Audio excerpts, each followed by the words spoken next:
These instructions will explain how to replace the O-rings on the CO2 and water input fittings and the cup grates on the Multiplex blend and cup dispenser. Remove the two blender grates. Verify cup alignment rings are present. Notify manager if they are missing. Remove the O-ring from each blender grate using an O-ring pick or a small, straight screwdriver and discard. Wash, rinse, and sanitize the blender grates.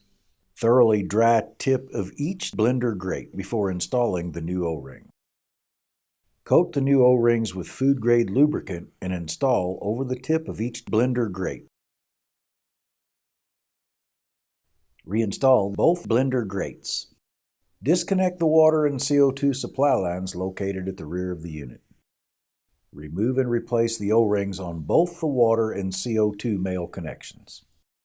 Coat the new O-rings with food-grade lubricant and install over the end of each male connection.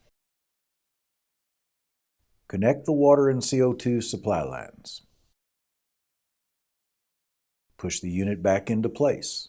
Verify all drains are connected.